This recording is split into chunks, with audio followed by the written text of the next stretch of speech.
Manta, hindi ako ma-order ng ganito, Manta. Tsaka wala.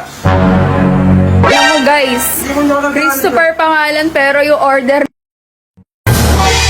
Laki ng katawan ng papa ko pero yung order.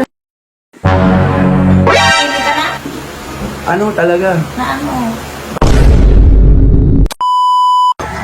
Kita Istal, pabili ang magic syrup. Ito. Order pala ng papa mo. Ano daw yan? Di ko alam. Kung ano to eh. Kasi nakasil pa. Sige, thank you. Ano kaya ang order na ito ni Papa? Tignan natin, guys. Necklace. Christopher, tas necklace yung order. Pa!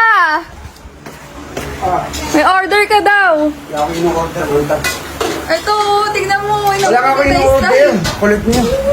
Hindi ako ma-order, wala ako in-order. Christopher, basta yun, no? Oh. Nakalagay dito, Ano? necklace. Necklace! Christopher, pangalan mo, tas Oh, Christopher. necklace yung order mo. Manta, hindi ako ma-order ng ganito, Manta. Tsaka wala. Hindi ako nag-order, ba't ako lang ba Christopher dito? Oh. Ikaw na nag-iisang Christopher dito eh. Hindi ako order nito, ano ba to, Manta?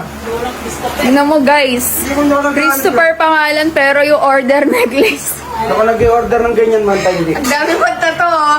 Tapos Wala to. necklace yung magiging order. Balik mo to, hindi yakin to. Mata, baka pang babae yan. Hindi mo mag-order akong pang babae, ma? Mag-order ako Saan pang babae. mo? Saan mo na pang lalaki yung... Laki ng katawan ng papa ko pero yung order necklace. Ano kaya? Baka nagkakamali yung, ano to, Shopee? Ano ba to, Shopee? O, baka nagkakamali to, Christopher JNT. daw eh. Ha? Christopher pangalan. Kahit pa Christopher eh. Hindi mo ma-order Saan mo ng ganito. tingnan natin kung ano yan? Ito na nga, hindi ko nga alam to eh. Parang silver na ewan eh. Order ka ano, necklace? Wala ka order ba ako ng necklace? Mukhang pambabae tsura? Suot mo yan ah. Ang suot mo yan. Oo, hindi ko nakakaya Order ka kayo. ng order niyan eh. Di ba ma? Kaya nga, order. Pambabae tsura nito eh. Necklace na pambabae to. Mahilig ka pala sa agila ah. Bakit ka niyan? Hindi ako ma-order nito. Walang nga kayo. Nagtitiripan niyo akong dalawa. O bakit? Guys, mahilig siya sa agila. Siguro ano, inspiration niya yung sa tattoo niya. Hindi ako manta umorder nito. Ibalik mo to dun sa nagdala sa'yo na rider. Wala akong ino-order na ganito. Number 1, hindi ako Tignan mo gagamit. muna, pakita mo dito kung ano yan. Ayan o. Pambabae yan. Order ba ako ng pambabae? Ba't nagkakrap ba ako? Eh, ba't Christopher pangalan?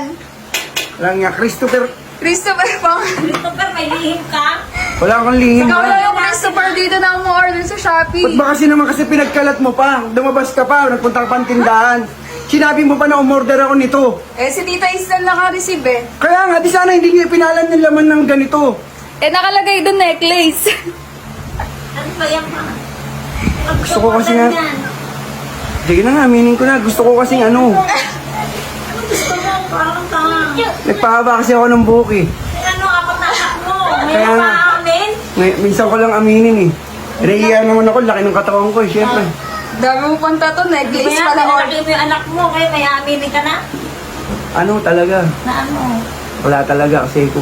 Yes, yan. Kita nyo yun guys. Tignan nyo yung katawan. Bakla kasi, pasensya na kayo ha, bakla talaga kasi ko. Naku, bakla pala. Sa apat na anak namin. Bakit hindi mo ba ako Ngayon ko na tanggap? nalaman. Hindi mo ba ako tanggap porkit bakla ako? Ay, hindi na natanggap na tanggap. Kasi Bakit? apat na anak natin, ang laki. Bakit? Uy! Uy! Uy, ayaw ako tanggapin ng mama mo na... Ayaw niya ako tanggapin na bakla ako. Bakit hindi ka pumapayag? Ano naman masama rito sa necklace na to? Pwedeng ikaw nga magsuot nito, pwedeng ako eh. Para sa'yo pala. Ngayon, yung mga damit mo, pwede na tayo mag-share. Ha? Share na tayo sa damit mo. Ba't na ngayon mo naramdaman? Na ano ko kasi na-realize ko, nainggit ako sa mga suot nyo. Hindi naman. Oo, kaya nagpapahaba ako ng buhok. Ganun. Hindi ba? Sige lang. Uso naman ngayon. Okay, salamat. Pinayagan mo ako.